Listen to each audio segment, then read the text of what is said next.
What's up, everybody, and welcome back to Dark and Twisted, Bingetown TV's Yellowjackets podcast. We are here to talk season 3, episode 6, titled Thanksgiving Canada. Forgot what it was called for a second. And what an episode. I mean, especially that bombshell at the end, which I cannot wait to pick Brian and Jimmy's brains about. Speaking of them, they are my co-hosts. My name is Kathleen.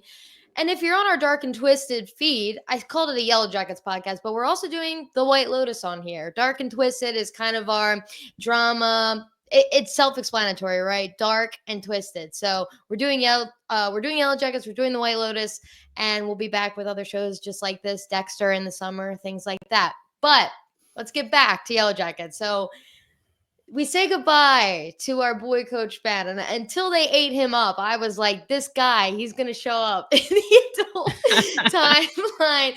But surely they ate him, man. In this episode, he had like the toughest job in the world, which was he represented their hope of going home, which is a huge responsibility, especially for something that came out of kind of a lie or allegedly a lie that Travis told. And this domino effect happened with Aquila and the bridge and everything. So we've got these kind of two big storylines merging here with them being young, them being old. We've got the cabin fire and Coach Ben, and what we think happened is Bad Ty did it in her sleep, or maybe not in her sleep, whatever you want to call it. And then we've got Lottie's death, both seemingly at the hands of Bad Ty. So there's like so many larger conversations about what if Van came clean back in the day, if she knew. And again, this is kind of tinfoil hat because we're working on a lot of assumptions here, but I feel like they're really pushing us towards Bad Ty as badder than we think, so I'm so excited to get into those those are the big things happening in the both storylines. But overall, great episode. I watched it twice. I had to watch it twice. I was like, I'm sure I missed some things. I need to listen and read subtitles, etc. So I'm gonna throw it to Brian. What did you think?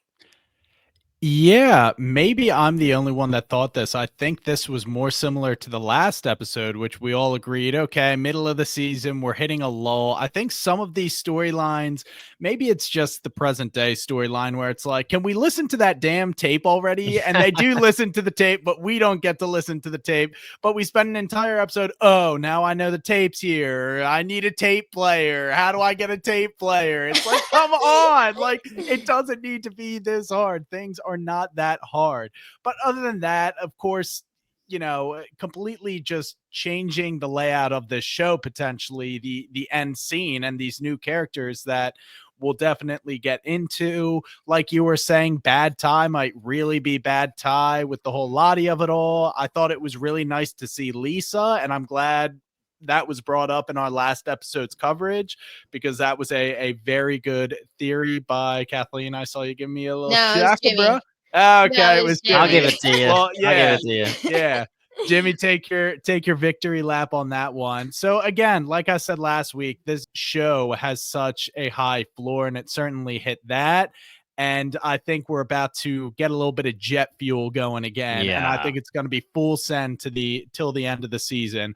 But what I will say, I'll leave it on a positive note. I think it was a proper send off for our boy Coach Ben, who unfortunately has just been just abused this season. Yeah. And I think after the slicing of the Achilles, I was really like, I don't think there's any happy ending for poor Coach Ben. So rips in the chat to him.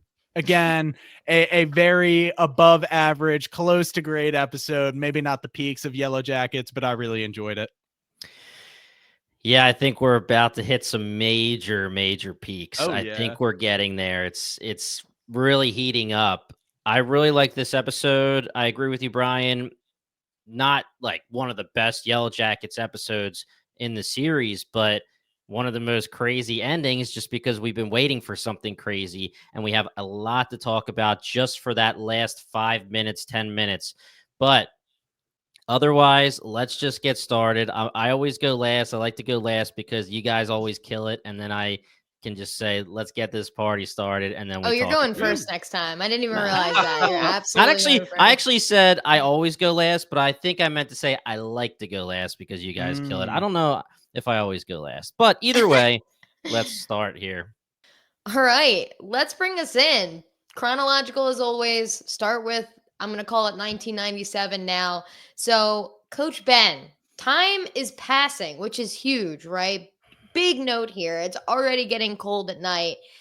We check Achilles, that's sliced. We get a good little vision of that. Just in case you didn't catch what happened last week, they show the slice. And he's like, this is not a life. Just kill me. Like, finish what you started, Nat.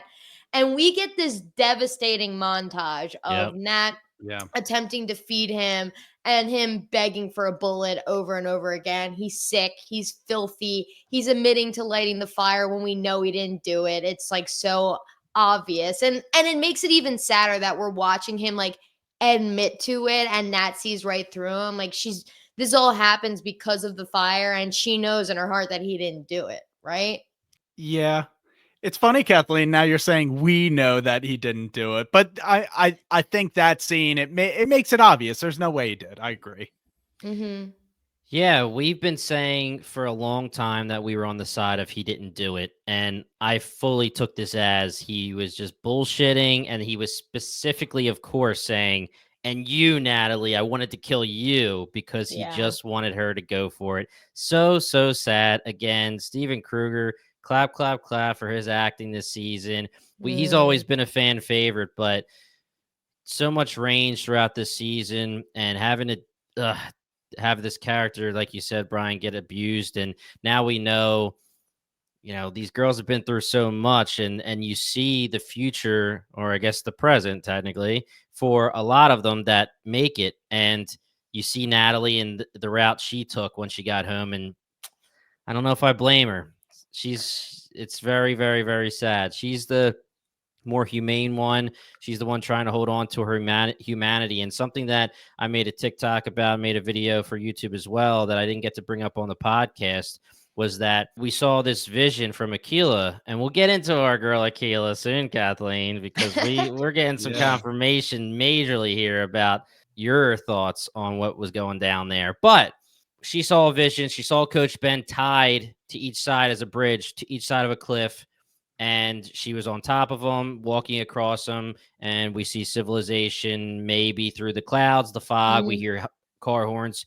And a lot of our Yellowjackets and a lot of the fans assumed, Lottie and Akilah especially, that meant he was our bridge home. He was our bridge to humanity. But what if it was literally that he was the bridge that existed between humanity and savagery and feralness, right? So the moment that he dies, the moment that they decide that he is no longer going to be a part of their lives, boom, now we're getting everything we got from Pit Girl and all the scenes in the pilot. And hey, they donned the masks.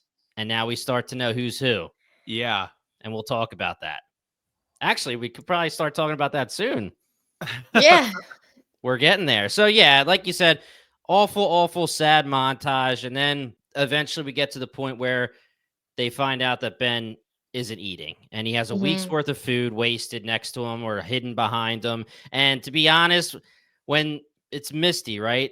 Who ends up walking, or no, it's Mari. Mari walks in and she's starting to smell. Put some and respect again, on her name. yeah, I was gonna say, I'm on Team Mari, baby. Let's go. Yeah, I'm back. I'm off Team Shauna. But she had a good scene. She had a very good scene there with Coach Ben, and she starts to smell. And I was like nervous. I was like, Me what too. did Coach Ben do, man? What did he freaking do? I was nervous. And then it wasn't as bad when you just found out he wasn't eating. And I was like thinking like the worst here. But they have a conversation about what to do next. Obviously, Nat throughout this whole thing is feeling very guilty. It's really eating at her. And she thinks maybe it's time. Everybody else believes in this vision. Everyone else believes he needs to stay alive. They're not caring whatsoever about what they're doing to him. They just care about what the vision says and what the wilderness says. I think she knows from square one of the montage, like very early in the episode, that the humane thing to do now would be to put him out of his misery. She Yep. says as much. He's suffering now. But she also accurately points out, I'm their leader. I'm not just the leader. I'm the leader that they appointed. I can't go against the will of the group. They will never forgive me for it. And ultimately, to her credit, her humanity wins out. She's like, I can't do this anymore. And I thought it was very fair of her to be like, well, before she says, I can't do it anymore, got to take him out of the misery. I can't even bring him breakfast anymore. Somebody else can do this lousy job, because I could not imagine how demoralizing that would be. Here's breakfast. Nat, you got to kill me, bro. Like, come on. It's horrible. It's a little bit more of that unfairness you talked about, Brian, last week of, okay, half the people didn't want Coach Ben to be guilty, and yet they get put in the draw to kill him, right? Yeah. Then they decide not to kill him, and Nat is probably at the top of the list of not wanting to kill him, and now she's got to take care of this guy who just wants to die, and she puts him out of his misery, and everyone's screaming murder at her. It's like, what do you want? Everything is so backwards out in this wilderness. Yeah, and again, with Coach Ben and Steven Krueger's range here, we got the scene where they were going to shoot him and they were going to kill him via firing squad. And he was pleading, right? He was crying. He was begging for his life. And when he finally got his life back and he actually received that, quote unquote, from Lottie, Travis, and Akila, then he finds out what's next for his, to use it again, quote unquote, life that they're giving him. And there's so many other ways they could have went about this. I mean, we've talked about this before. He has one leg. Let him live his life with the girls throughout the day. If you want to put him in that freaking thing and tie him up to sleep, fine. But tie his hands maybe and have him be on one leg and let him just be living. Don't leave him in a pen for all hours. I mean, like you said, Kathleen, there was so many girls out of the group, and even Travis too, at one point, that were strong-armed into this. I'm not sure how they caved so quickly to Shauna's will. Like, clearly there was an acceptance in the camp. Okay, we can't kill him because of Lottie's discovery, but Shauna, you can maim him however you want. It didn't really make sense to me why the rest of the dozen plus or minus girls allowed that even to happen, because this was the inevitable course once that even happened. And it also didn't track with the logic of that he could potentially be the bridge, because if you cripple him further, like what could he necessarily do to help physically? He's just a guy existing. I didn't understand it at all. I thought it was weird, and I'm actually glad this plot line got tied up here, and he ultimately passed away. Yeah, and it's them being super naive, thinking that a vision exists and it means physically he has to be there. But if he's sitting with his Achilles ripped up and he's tied and he's imprisoned, just his presence will get us home versus let him live his life and help you try to get home, whatever it ends up being. It's just the Shauna of it all is, always been a tough watch of the season. And I actually thought at the end of last episode, and I, obviously this is reversed and I know it wasn't this, but when I was watching it live, when they cut his Achilles, I thought she was going rogue there. And then she goes out and the group says, like, you happy now, blah, blah, blah. Like, then that they knew she was going to do that. And right. I, of course, agree with you, Brian. Like, why would they say that's okay to do? Shauna is just the one with the knife, and they're scared of her. And we theorized that she was going to eventually take over. Now, spoiler alert, she does take the reins, but it's actually because Lottie gives it to her, because Lottie is probably scared of her and thinks that's the only way to keep everybody's cool and save Nat's life. But we'll get into that. Big time. Lottie saved Nat's life right there. Before we get there, let's give it a beat, because we got to talk about the tube. The tube down the throat was the worst thing. I mean, they did no dignity for this man. He's bleeding out of his throat. He's throwing it up. It was the worst thing I've seen. So I didn't know if that was bleeding out of the throat or just the color of berries, like being regurgitated or something. I don't know. It looked like they It were could have been. feeding yellow down the tube, but it could have changed colors at some point, but it was yellow down the tube. What we can all agree on is it was a tough watch. Yeah. And Jimmy, you alluded, this was the scene where they all donned the mask, because I think even they realized this is taking it a step further than they've ever taken something before. They want to be shielded, like ceremoniously, whatever it is, they wanted those masks on. And when they're walking away, I think Nat doesn't participate, but she's kind of there. And it's Misty, Van, Shauna, and Travis, as I recall. Misty is there because she is a proponent of keeping him alive at any costs, I think. The other three are there more so for the keeping the hope alive, the hope bridge. And they all looked rattled. Travis just walks away, hands on his head. That was fucked, guys. Like, what the hell did we just do? Van has been pretty stoic this whole season, so she's just like, whatever. Even Shauna looked rattled at this scene. She said, we'll get better at it, but her face did not share that same sentiment. So this was a tough watch. I did not enjoy this scene. Yeah, and this was a very, very tough scene. And we can always say that people can exchange masks, but let's just assume that the writers won't do that to us. And now we have some confirmation on who's who in the Pit Girl scene. The infamous part of the Pit Girl scene, when Pit Girl falls into the pit and somebody looks over her, that's Van's mask. So that is Van. Okay. For a long time, the rabbit was assumed to be Shauna. So everyone was guessing that correctly. Shauna put on the whatever rabbit ear mask. Those are the two main ones, okay? But just some other confirmation that we have in one of the main scenes when Pit Girl is being eaten, we have somebody to the Antler Queen's right and the Antler Queen's left. Van is to the direct left. Okay. The right is still unknown. This is a different kind of mask. It honestly looks like the mask that Misty puts on just for this part, but we know Misty puts on a different mask for Pit Girl, and we know that the person to Antler Queen's direct right is a brunette.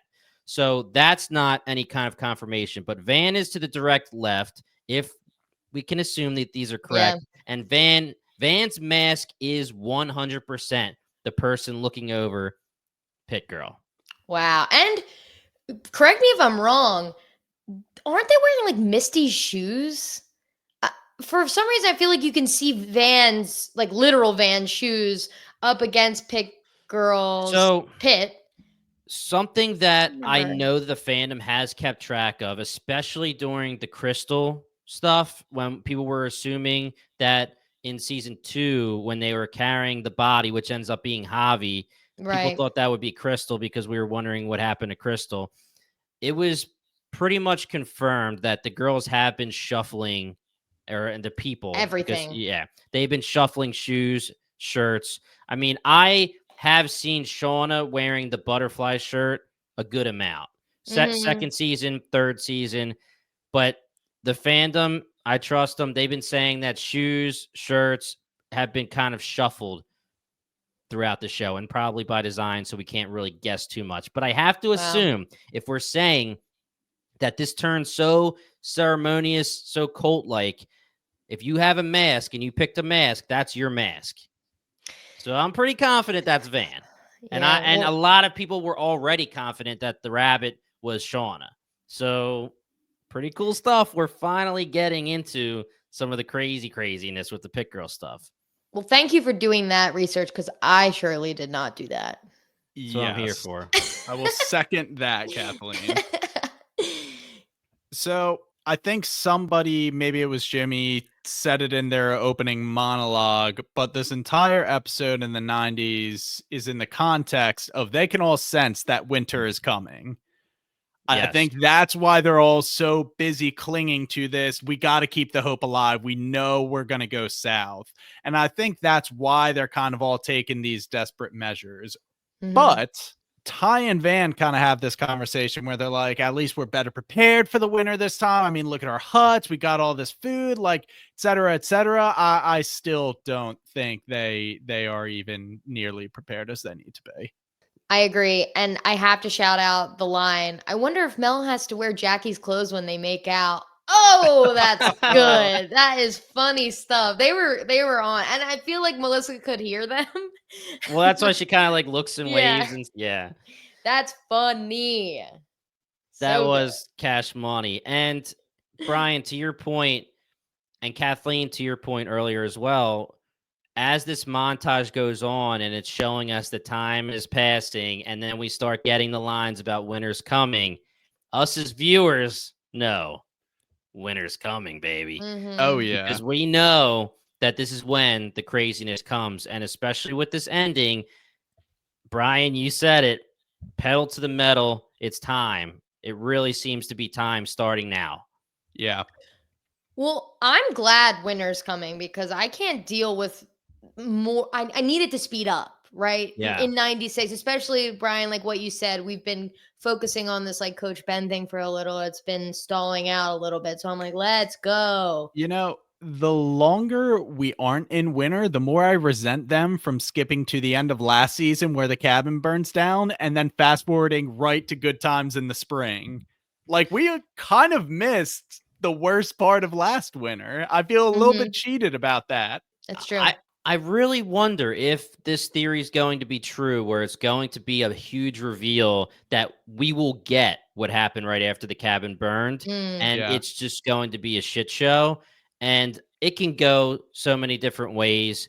There's a devil's advocate for every single thing that's said within this spring timeline, where you can try to argue like, oh, Coach Ben said that he got this nice feast for his last meal. What do I do to deserve this? Well, that must prove that this is really a nice feast. And you could be like, well, he could have been being sarcastic. Anything could be a devil's advocate. Coach Ben saying during the trial, my gosh, look at you guys. You did this. Oh my goodness. I'm in awe of you. That could have just been him groveling because he really wants to be found not guilty.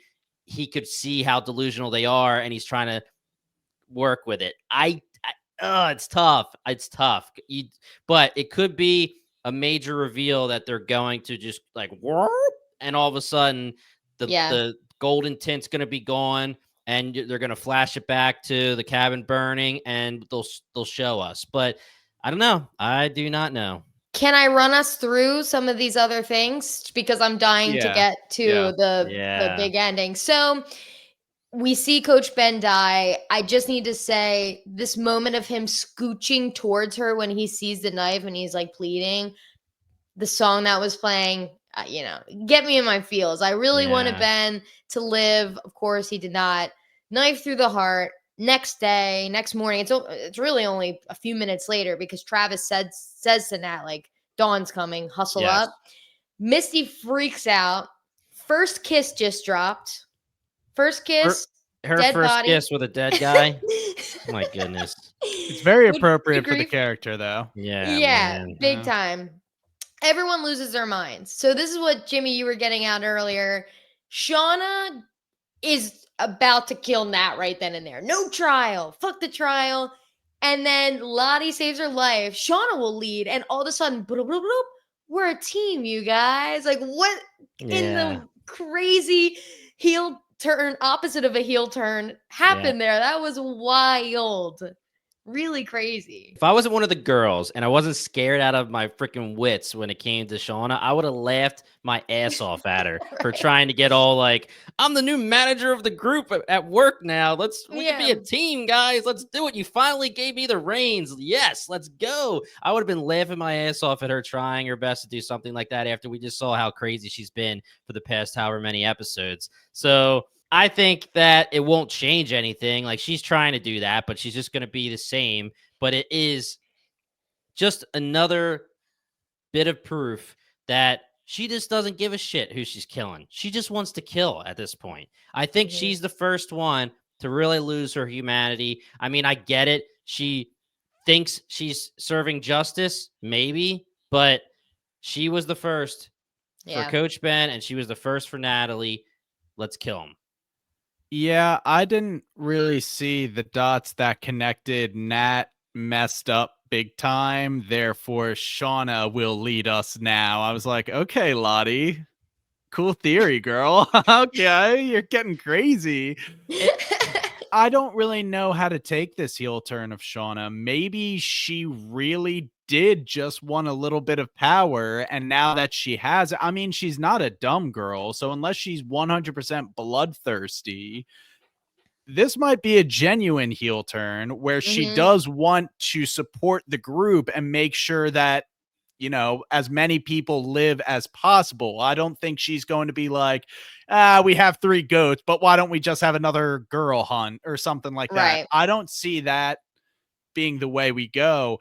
And there's also this next scene where she says, we're going to have a feast, honor the dead, and Nat's going to carve up the body and prepare the feast. And when Nat is carving up Coach Ben, Shauna goes over and it's just like, hey, first time. Yeah. I'm kind of an expert. Let me show you the ropes. These are my tricks of the trade. And it was like this very weirdly sweet moment that they shared, because obviously it's going to be hard for Nat, and Shauna helps her through it. So I am hoping, because we've been saying all season that young Shauna has been a tough watch.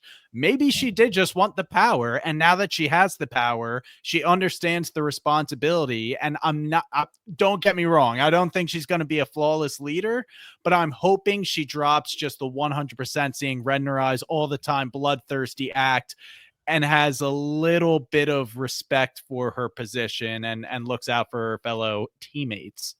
I fully agree with you. I think she wanted the power. I think she kind of turned a little evil because they gave Nat the power and she thought she deserved it. She did do a lot for the team. All this, she was like carving up Jackie and cooking them up all the meals. She was doing all of that. She was doing all the hard stuff, and yet they picked Nat.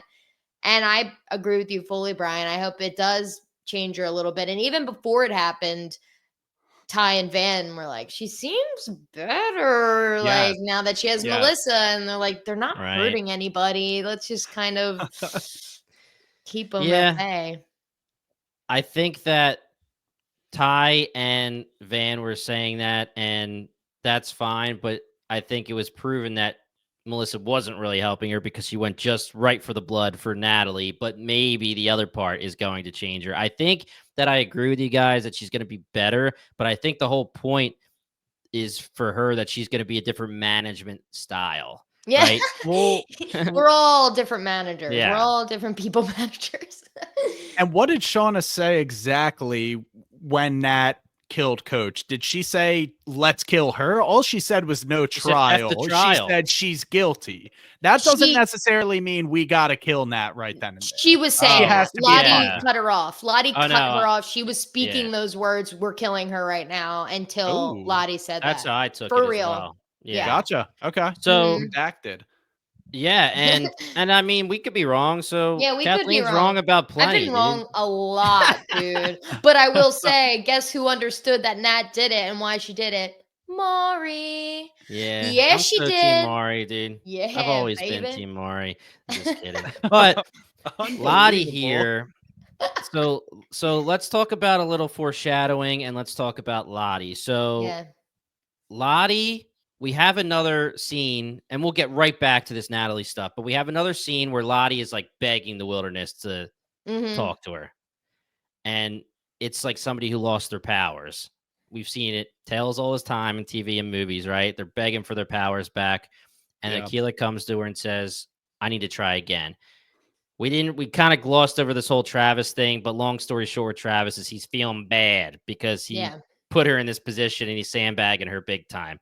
Which my boy Jeff said sandbag in his timeline, and I was really appreciating that. So Aquila sees a monster in the woods, maybe, but either way, the point I'm trying to make, and we can talk about that if we want in a second, but the point I'm trying to make is that Lottie saved Natalie by deciding Shauna is going to be the new leader. And she is very, very lucky. And whether she was helped by the wilderness or by her gut feeling, I mean, Lottie could have literally just been like, all right, you know what? Shauna's the new leader. And Shauna would be like, oh, I'm the leader? Kill Nat. Like, it could have been bad, right? But she was lucky that the choice changed Shauna and made Shauna calm down. And we talk about how the punishment is crazy for Nat when she doesn't deserve it. You were especially saying it, Kathleen, when Nat is the one who has to feed or try to feed Coach every single morning. And now she has to prepare his dead body. Like, she is really getting sandbagged for someone who doesn't deserve it. Absolutely. And you could tell like when everybody's freaking out, like some people are saying murder, some people are saying like nothing, but you could tell they're being like, I think she did the right thing. Like you could tell there's a divide, just like the Coach Ben trial. There's a divide. I think it was Jen who shoved her down. I was about to throw hands. Jen was the crazy one throwing Coach up against the tree out of nowhere. I mean, she's the muscle. Jen is a sheep, man. She is just a member of the peanut gallery, but she will lead the charge, putting the bag on Coach, pushing down Nat. Yeah, have an individual thought for yourself, Jen. Don't just be part of the group. That's what I think. But no, I mean, to play devil's advocate, all I will say is we got to remember that Nat misled the group about knowing a little bit more than she let on about Coach when he was hiding away in the cave and all of that. So I think this was the culmination of Nat, you mishandled a lot of things in this Coach Ben situation, not just you ending his life, which went against the will of the group. This was kind of a trend with you holding a soft spot for Coach. So I think, look, it's a terrible punishment. They're doing a lot of inhumane stuff to people in this show, but like if somebody had to do it, yeah, it's going to be Nat. And it's funny because as the viewer, we think, and I mean, I don't know if we all think, but I would think, and I say that she made every right decision when it came to Coach Ben. Yeah. But as the group of girls, they're saying you're putting this guy who tried to kill us, ahead of our survival, especially when they're tainted right now with whatever it is, the wilderness, trauma, all of the above. It's not great for Natalie. The last thing I want to say about this is something that I brought up last episode when it came to Shauna and it came to Lottie. And we know that in season 2, Lottie said, she put her hands behind her back and said, do what you got to do, Shauna. We need you. We're going to need you. Get that rage out. I was saying last episode when we were theorizing that Shauna's going to become the leader, did Shauna fulfill the needs of the group throughout the time from the cabin to now, or will there be a higher purpose for her? And my assumption is this was the purpose, and maybe that's what Lottie's always been assuming would happen at some point. And Shauna's going to have a different management style. Hopefully she's better, but she's going to be more ruthless in general. But hopefully it's not just like you're saying, Brian, like we have 3 goats, let's just do another pit girl kind of thing. It's more going to be like maybe harsher punishments or something that like just a harsher, more strict manager. You know what I'm saying? Totally. Yeah. I agree with all that. Yeah, I think it's going to be a more decisive rolling hand over the group. And I think people are going to stay in line. You're not going to have somebody misleading everybody else out of fear like Nat did, for example, about the Coach stuff, because it's like, I don't want to get on Shauna's bad side. She's crazy. Yeah. Totally. So, all right, 2 things. The Aquila vision, the 3-eyed bear that comes into camp, and all just use that as a segue into our 2, potentially 3 new characters that make their way into camp. I'm not sure if all of us think those have something to do with each other, but in Aquila's vision, that bear, it was Bad News Bears. Haha. Yeah, like come on. It was. That was not a happy bear, even though it was in like cartoon form, which was weird. I'm actually getting a kick out of these visions, but comes into camp, all the girls are like dancing around the fire and disappear. I just took that as an ominous something bad is coming for us and coming into the camp, and then that is on the shoulders of these new faces coming into camp. So what do? Go.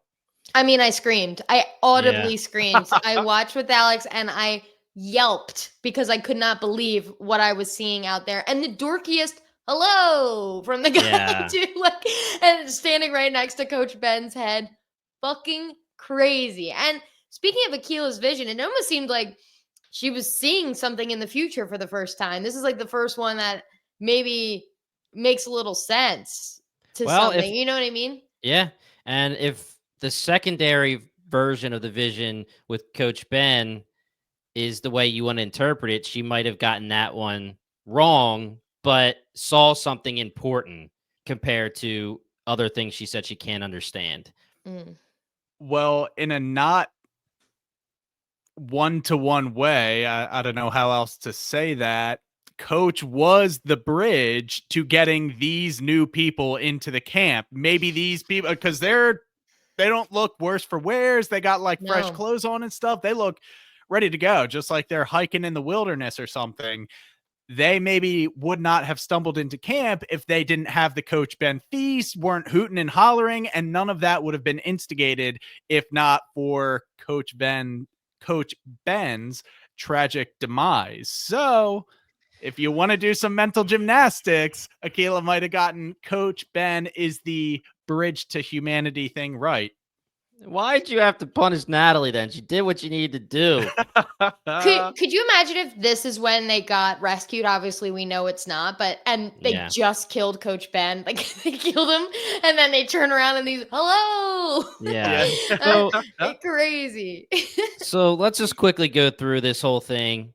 We see the girls all sitting around doing the damn thing like people do, just eating the Coach Ben.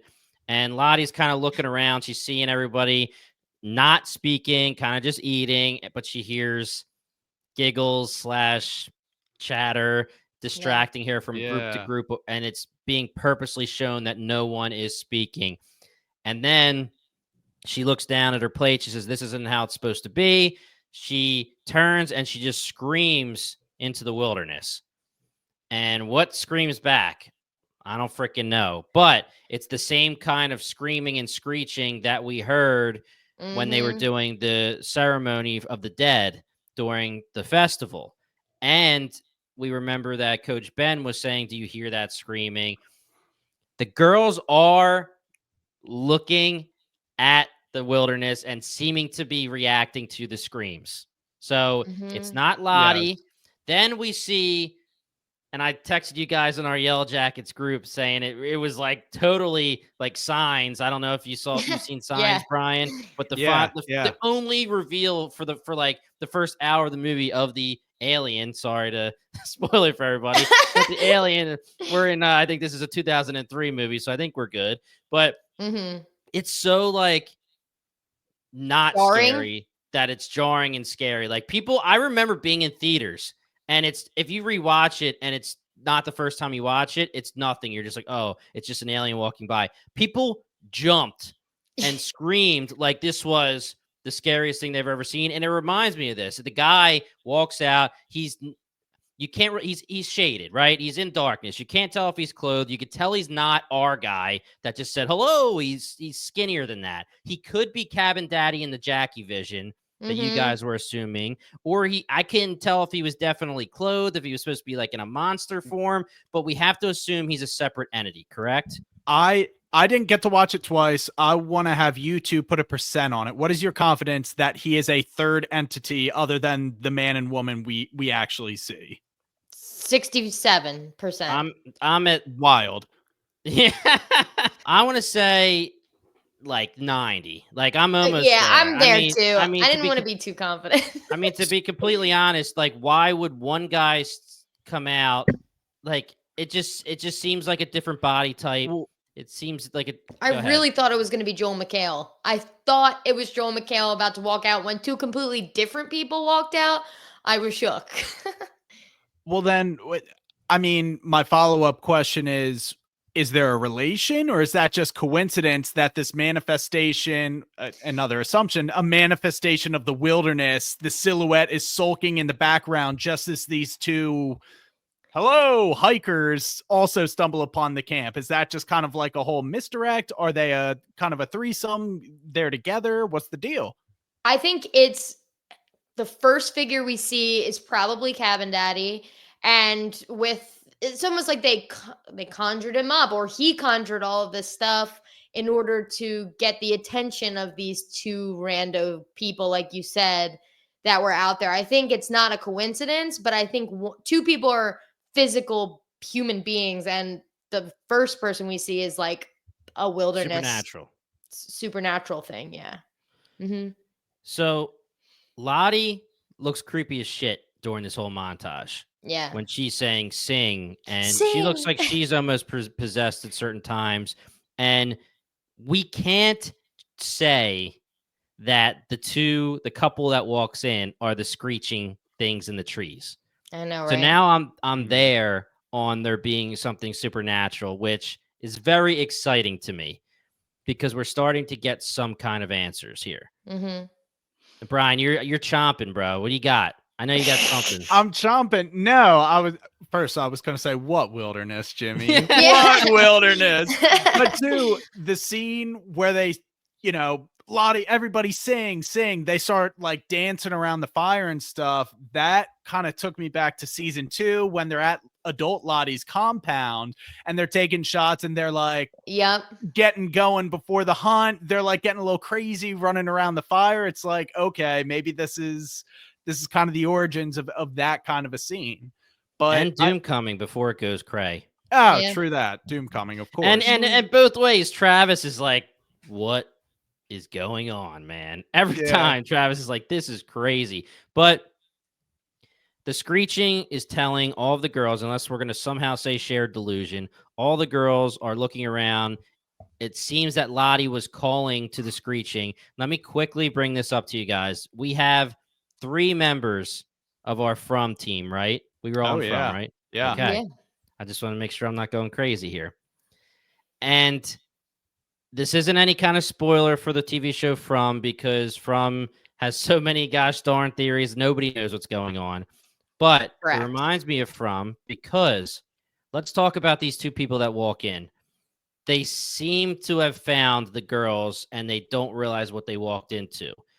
That makes you think that they're not. And like you said, Kathleen, they look perfect. They don't look worse for wear. They look like they're just going on a hike. But we know that the girls have looked around enough to know that there shouldn't be something too close that they could just be walking around and chilling, right? Yeah. So Travis and Van went like a couple miles in each direction. Nat too. Yeah, that's what I meant to say. Travis and Nat. Yeah. Yeah. So something that we can think about here is this creature.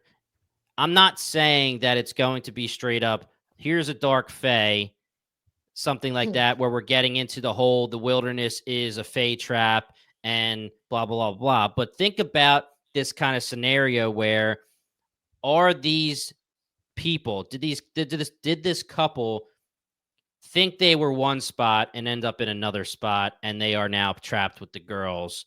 Could be. Think about how the plane veered off course and they weren't anywhere near where they were supposed to be.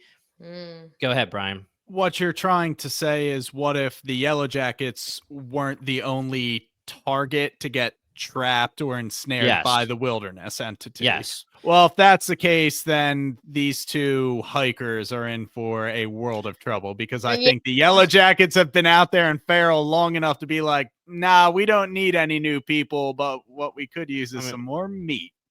And you have to assume that they're not going to save our Yellowjackets. Right. So you have to assume that means they're also either trapped or lost, or the girls don't react well to seeing strangers and they're dead before it could be anything else.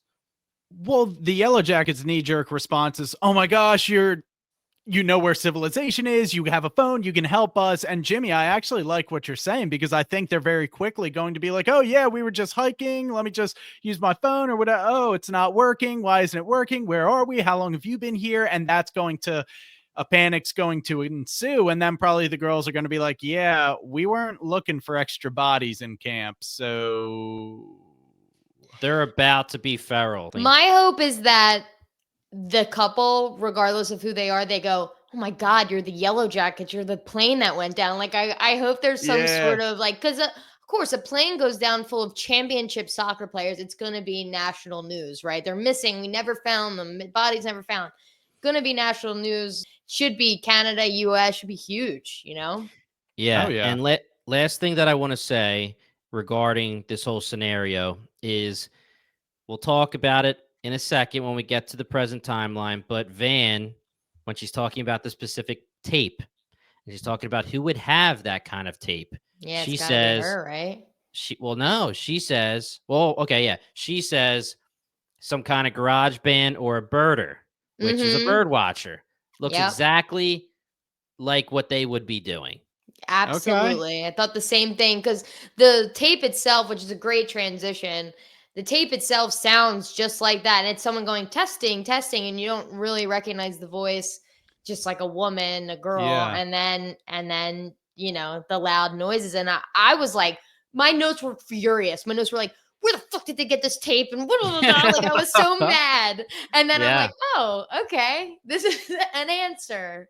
I mean, an answer and 1,000 more questions. So but- you think the tape might have spawned from these two new characters? Is your working Absolutely. theory? Okay, I like it. Mhm. I like it a lot. Yep. Well, Yeah. This lady's does- not Hillary Swank, though. No, that lady's not Hillary Swank. All right, does that take us to present day? Let's go do it. present. Cool. Yeah. Mm-hmm. All right, so this is a big one for what is Shauna and Jeff's last name now? Sadecki. Sadecki, not the Litnickies, like I thought 2 seasons ago. I was like, there was a joke there that I was getting it terribly wrong. Okay, so a big episode for the Sadeckis.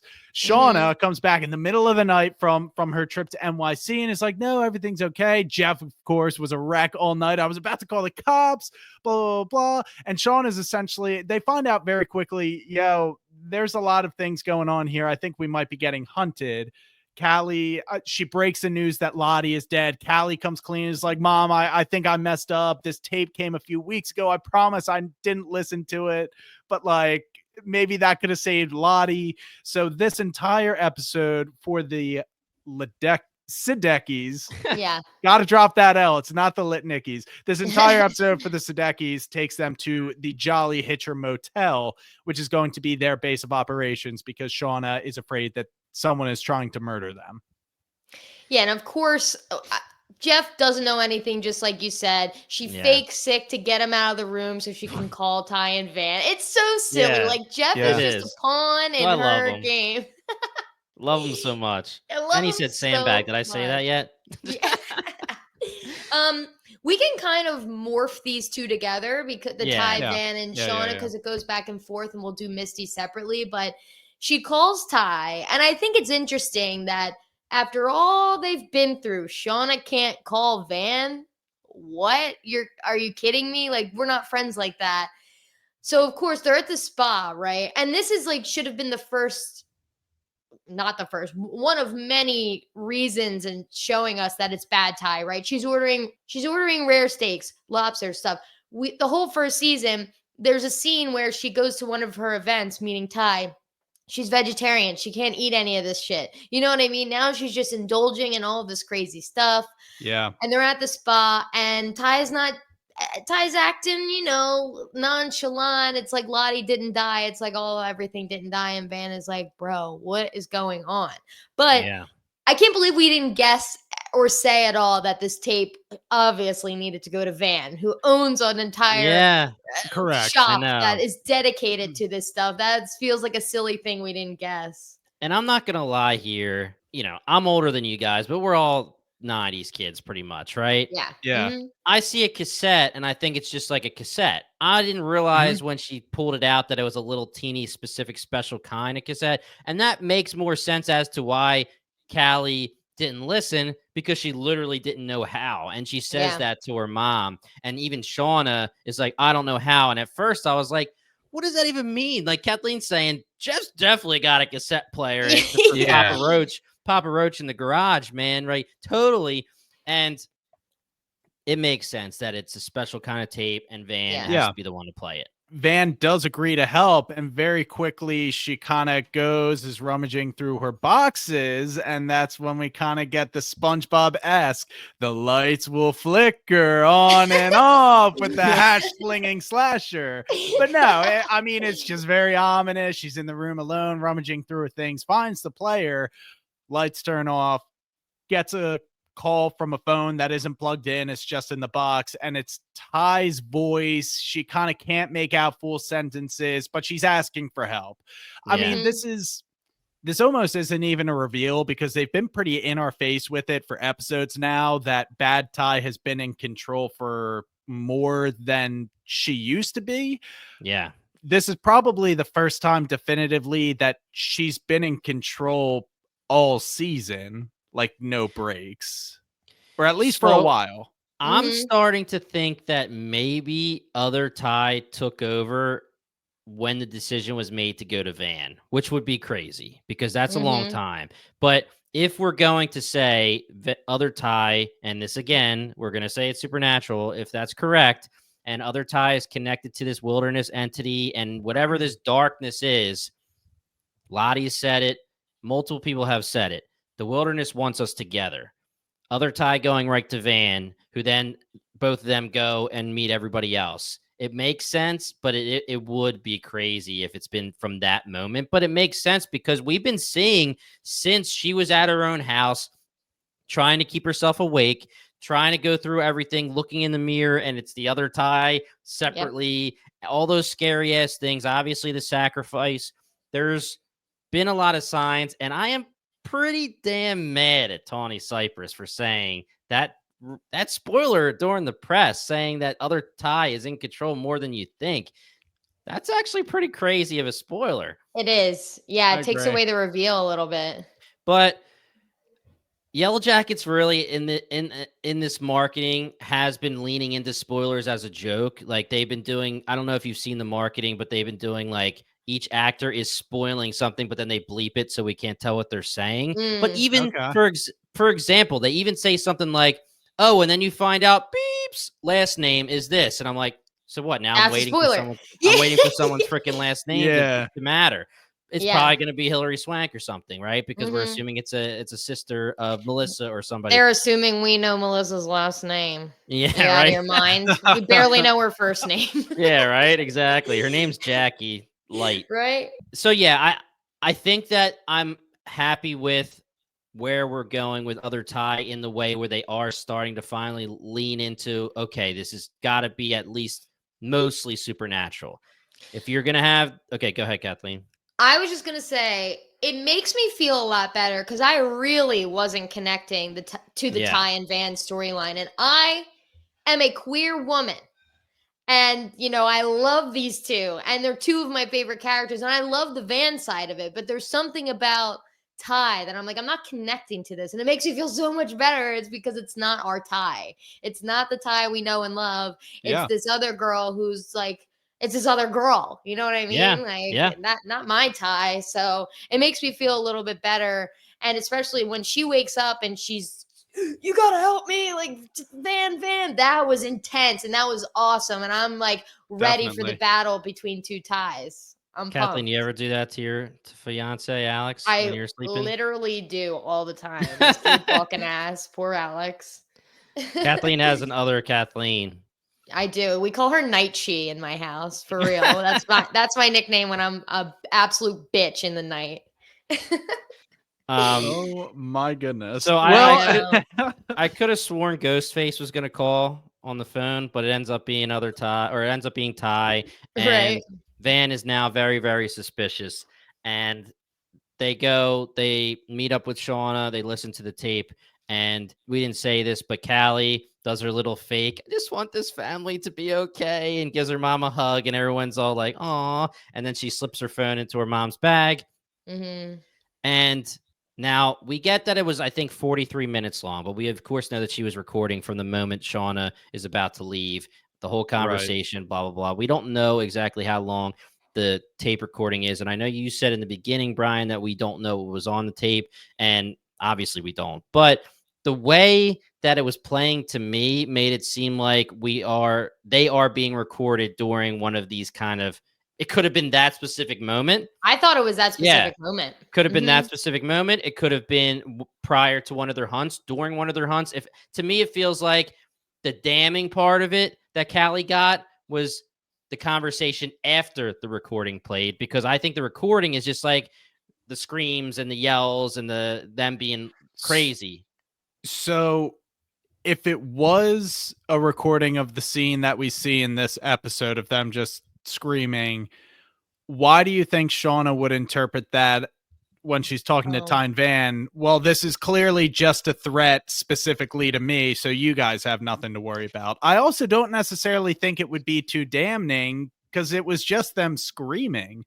Well, we didn't hear what was actually on the tape, so we don't know. But I think Well, that's Shauna's just trying to downplay it and be like, "It's only Yeah. sent to me." Like, I think she's doing that Okay. Shauna thing where she's like, trying to It's all get about me, man. out of No, but town. she's Yeah, trying to deflect, exactly. and yeah. I think that she's just saying that, and it's should be known that if it's damning to them all. But Shauna's just trying to be yeah. like, they came to my house. My daughter is the one who has this tape. You guys don't have anything to worry about like I do. So then we get the scene where Shauna finds the phone. She goes back to the hotel. She says, we have to have one of our special mom and daughter talks. She obviously deleted the recording, or she thought she deleted the recording, Yeah. and she has the conversation with Callie. Callie's trying to say, like, Mom, I just want to be close to you. Shauna's getting a little 96 on her ass and saying, don't make me do something I'm going to regret. And then obviously Callie goes in the other room with her phone, and the recording's still there. The old recently deleted folder. You I gotta knew double it. check, Shauna. But Yeah. that is a classic example of like I don't know, Gen Z versus Yeah. a boomer like technology Yeah. understanding difference. So I totally bought that. Callie is getting she's always been very good at manipulating her family and trying to justify her stuff. The one line was when Shauna was like, you have no idea what you're getting yourself into. And Callie's just like, what? I'm the same age that you were when you were getting into all this stuff. And Shauna didn't really have a response, but Yeah. totally, you're right, Jimmy. That was 90s Shauna coming out saying, all right, Callie, you want a piece of the wilderness? Like, I'll show you what the wilderness brings out in us. She was like, Jeff, get out of the room. Yeah. Going Okay. 96. So I have to exit the building. One of these fine gentlemen will do the outro, but my parting shot is that I loved when they said Jeff is already in his sleeping boxers. I just like love the visual. I love everything Yeah. about that. And I love Jeff, but I'm sorry I can't be here for the Misty conversation, but y'all will handle it. Kathleen, quickly, do you have an MVP in Buzzkill?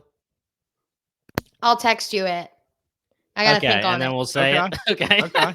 Okay. All right. Sounds good. All right. Love We'll y'all. miss you. Love you. Bye. All right. The boys are here. Kathleen's Yeah. gone. Yeah. Let's go. Yeah. So now we have Callie, and she's going to find out something. Again, we don't know what's on the tape. We don't know how specifically damning it is. Is it going to be things being said, or is it just going to be the girls yelling and screaming and dancing around and acting a little wild? My interpretation was that something has to be said. There has to be some tangible, oh, wow, that would be bad if it got into the wrong hands sort of thing. Not just them screaming, even though Yeah. that would be like, see, these girls were definitely cannibals. See how feral they were and yelling. That leaves it up to interpretation. I think there's got to be something on there. So if this is the moment, if they are taping, the two people that we're just meeting are taping the moment they walk up to the girls for whatever reason it could be, and there could be plenty of theories on that. You would assume that it's still recording during the first second or during the first moments that they are walking up to the group. So they may have been recording as they're screaming and dancing. There's going to be the hello, and then there's probably going to be the, is that a human head? Yeah. Kind of thing, you know what I mean? Something like that, and enough that's going to be bad. Yeah, totally. And I think that's where it's heading. They see the You head. did it. You and your puns, dude. I love it. I try to keep it fresh. All right. Is that anything else for kind of that storyline? I'm No, looking, I but we think we're might good. just have Misty. Yeah, I mean, we're always happy that Callie gets more involved, so I'm in for that. Yeah, let's head over to Misty. All right. So she was kind of on an island most of this episode, heading the investigation of the death of Lottie, of course. And the first time we see her is following up with the bioburden scrapings that she took from the hotel basement, the claw on the wall, and she kind of bullies or flirts with this guy that works at the lab, like, hey, can't you just do it for me, yada yada yada. And this poor guy just she alludes to it has something to do with the murder. And this guy's just like, oh my gosh, what are you getting me into? But that does lead later on to I guess, a DNA hit, but she yeah. has nothing to match it to. And kind of the backdrop to this is that there wasn't really even a definitive reconciliation. She was already still texting Walter. So Right. Walter is still in the mix. He's still kind of playing that game, trying to help her as much as she's letting him.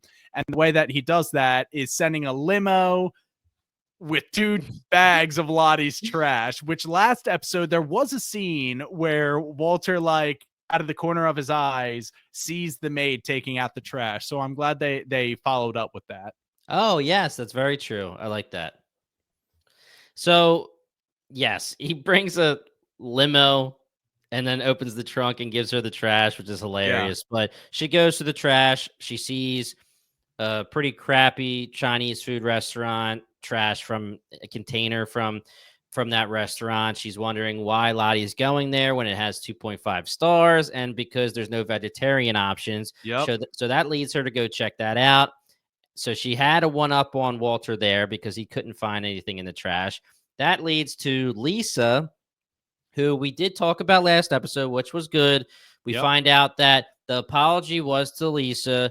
We were saying that we thought it had to be somebody from her life as Charlotte, so that makes sense. And then she gives $50,000 to Lisa, and Lisa just takes it and runs. And Misty thinks there's something a little sketchy going on. Now, something sketchy going on. I think she was pressing Lisa for answers, but for my money, Lisa seemed pretty genuine. Yeah, I agree. Especially when she was just like, hey, there's been a lot of crappy things that have happened to me, and I've just put my head down and moved forward. When something good happens to me, head down, move forward. Like, just roll with the punches. And she seemed to be cooperating when Misty essentially said, I took a week off my job. I got nothing but time, girl. She's like, okay, fine. You're not going to leave me alone. So I'll tell you what I know. Yeah, and I think Misty did by the end of it believe her. So yeah, Lisa, she's off Misty's radar for now. Yet they kind of have a back and forth, more so just about what went down at the cult. Misty's trying to press her like, Lottie ruined your life. You wouldn't want revenge. Like I just said, no, I wouldn't. And she kind of says, look, you killed Nat. Like, she wasn't your friend. What kind of mental gymnastics are you doing about this situation? Like, you're not a saint either. But I wasn't really sure that she was able to provide anything other than, like you said, an explanation for the $50,000. Well, she did say one thing that was damning, and that was that she saw Ty with Lottie. Yes.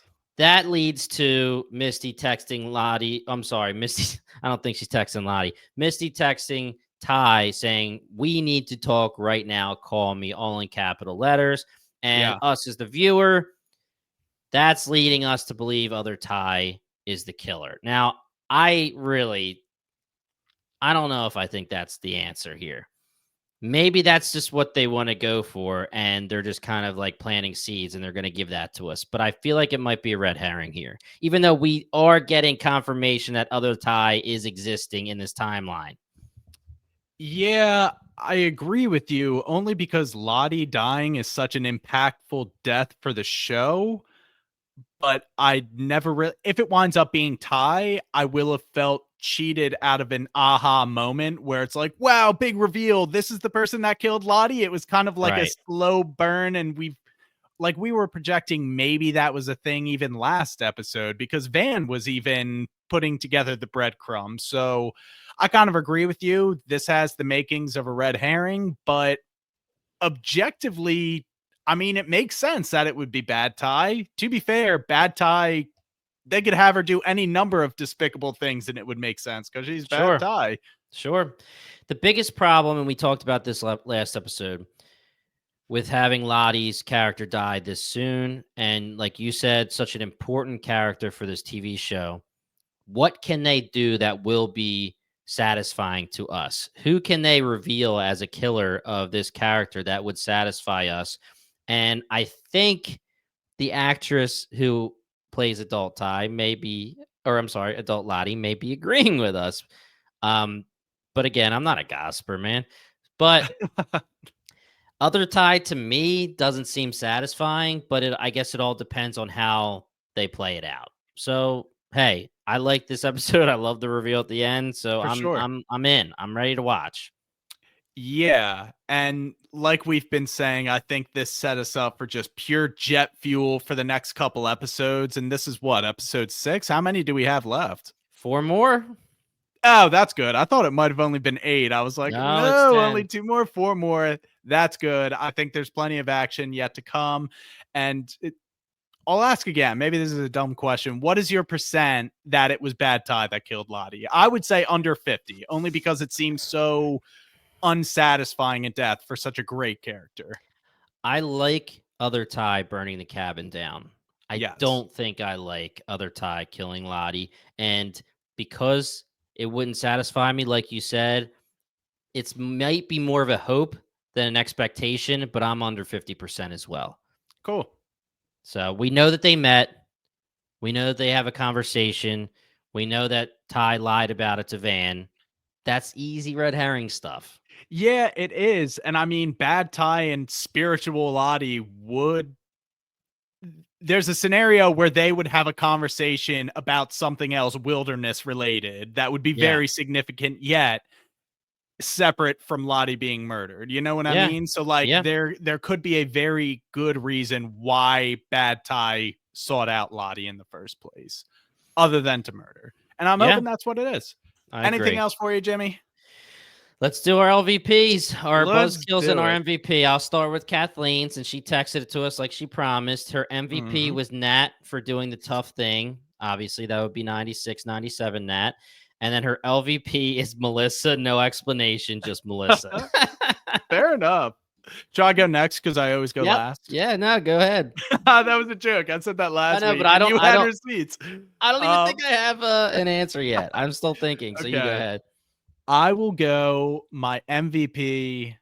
This could be every episode, but it's going to be adult Misty. I think she was just in her citizen detective bag. She was actually putting things together. She found Lisa. So I liked that. And then my buzzkill of the episode is going to be Jen with the shove of Nat. Come on, Jen. Wow. That's a good one. I don't like that. She was mean, man. I'm going to go MVP Callie for being slick and getting that deleted recording and involving herself more into the storyline because, like we said, we love more Callie. My buzzkill is going to be, man, I feel like I'm beating a dead horse when I say young Shauna here, but I think that this could be one of hopefully the last times I'm going to say buzzkill for young Shauna because I'm hoping, like you said, Brian, that there's a little bit of a turn here. Yeah. And we know that at some point, now, listen, they're going to get feral. They're going to get pretty bad. But at some point, I don't know. At some point, she obviously turns into the Shauna we know. Now, while 96 can come out, she becomes, quote unquote, normal enough to have a family, have a daughter. So maybe for a little bit, after she gets her leadership role, she may calm down and we may not have to buzz kill her. But for me, she was going for blood for my girl Nat. I'm not down with that. Okay. I'm a little bit surprised only because this might have been her best episode of the season. I agree. Besides that small scene where she went after Nat. Other than that, she was relatively positive, but like you said, she could be the buzzkill every episode this season, and I can't really argue with that. Yeah, so my parting shot here is that I was saying last episode that I felt like they need to start making some decisions on the supernatural versus the non-supernatural stuff. And I do feel like it happened in this episode. While we didn't get full confirmation and, I don't know if we're ever just going to get straight up like, hey guys, this is supernatural. Maybe we will, maybe we won't. I'm hoping that they do because I'm hoping that this third entity is Cabin Daddy, somebody that's an entity, a monster, whatever it is. The screeching's there. We had other Ty speaking through the phone saying, please save me. It seems like Supernatural's getting leaned into a little bit more finally. They're putting their foot on the gas. So I'm in if that's the case. Yeah, I would agree. And we are officially, they have plans for 5 seasons. We are season 3, episode 6 in the Yeah. second half of this series. So it's Yes. about time we got a little bit of confirmation on the supernatural wilderness of it all. I like you that. said, Brian, winter's coming, and that means that things are going to get crazy. We know they get crazy from the very first episode. We know what's coming, and it seems like it's finally starting to get here. So, whoo, it's time. I'm ready. Anything Nice. else? No, that's all I got. And we lost our MC. So I'm going to take a stab at it off script. Okay. Guys, of course, this was season 3, episode 6 of Yellowjackets. You already know we're going to be here all season long for our coverage coming out weekly. We're working with screeners, so we will hopefully keep getting these out promptly on Fridays when the actual episodes drop. You are, of course, listening to or watching the Dark and Twisted podcast. That is under our Bingetown TV banner. It is not our only podcast in the Bingetown TV podcast network. We also have the Core, covering all of your favorite Apple TV shows. And right now, we, of course, are covering Severance, which is some seriously groundbreaking TV right now. Oh, yes. Maybe not the last episode, but 2 episodes ago. Holy cow, that was a whopper. And on the horizon, we have Seth Rogen's The Studio, which I actually recently signed my contract to be on that coverage. And Love Jimmy, I know that you have been really excited for that one. There's been some positive press coming out. Yes. Other podcasts we have Final Form, which is covering Invincible, definitely, maybe just wrapped on Solo Leveling. We have the Binge Empire podcast. Like I said, I'm going off script for this one. The Binge Empire podcast, which just started the Wheel of Time over on Amazon Prime TV coverage. Another podcaster, Kyle, is super excited about that one. Read the books, super knowledgeable. That podcast is going to be great. Their season 2 coverage was fantastic. And then we have the Unreal podcast covering some reality TV show. If that is your cup of tea, they are covering The Traitors, and Survivor just started, ? They'll be covering season 50 of Survivor. I don't know when that exactly starts, but Kathleen did confirm that they will be covering it. Beautiful. So if you like reality TV, check us out over on the Unreal podcast. That is going to do it for our coverage of season 3, episode 6 of Yellowjackets here on the Dark and Twisted podcast. My name is Brian. That's Jimmy. Thank you so much for listening. Okay. Buzz, buzz, buzz. Buzz, buzz, buzz.